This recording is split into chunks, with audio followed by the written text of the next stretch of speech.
కిల్లి కృపారాణి ఏమో మాజీ కేంద్ర మంత్రిగా చేశారు. సో వైఎస్ఆర్సీపీలో అధ్యక్ష బాధ్యతలు కూడా, అంటే ఆ జిల్లా అధ్యక్ష బాధ్యతలు కూడా తను నిర్వర్తించారు. సరే, రీసెంట్గా అయితే ఈ అధ్యక్ష బాధ్యతల నుండి తను తొలగించి వేరే వాళ్ళకైతే ఇచ్చారు. సో దీంట్లో ఏంటంటే తనను జాయిన్ చేసుకునేటప్పుడు cabinet rank plus MP ticket కూడా ఇస్తామని వాగ్దానం చేసి తీసుకొని అది ఇవ్వకపోగా ఇప్పుడు అధ్యక్ష పదవి నుండి కూడా తొలగించడం వల్ల తనైతే ఇప్పుడు రాజీనామా చేశారు.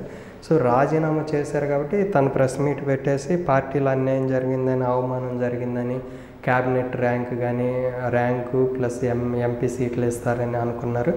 సో అక్కడ అయితే అనూహ్యంగా, సో అప్పుడు ఉన్న పరిస్థితుల్లో ఏది చెప్పినా, ఎవరు మాట ఇచ్చినా ఇప్పుడున్న పరిస్థితులను బట్టి సీట్లు అనేది ఏ పార్టీ అయినా గెలుపు గుర్రాలకే ఇస్తూ ఉంటారు. సో దీంట్లో భాగంగా ఏంటంటే తను ఎట్లా టీడీపీకి వెళ్ళరు, ఎందుకంటే అక్కడ రామ్మోహన్ నాయుడు ఉండటం వల్ల, లేదని అంటే అక్కడ ఎర్రంనాయుడు గారి ఫ్యామిలీ బలంగా ఉన్నారు కాబట్టి శ్రీకాకుళంలో టీడీపీకి వెళ్ళిన యూజ్ అయితే ఉండదు. సో ఇప్పుడేంది, షర్మిల గారు కాంగ్రెస్ అధ్యక్ష బాధ్యతలు తీసుకోవటము, సో ఇప్పుడు కాంగ్రెస్ నుండి కూడా టికెట్ వచ్చింది కాబట్టి కంటెస్ట్ చేయడానికి ఈజీగా ఉండిద్ది.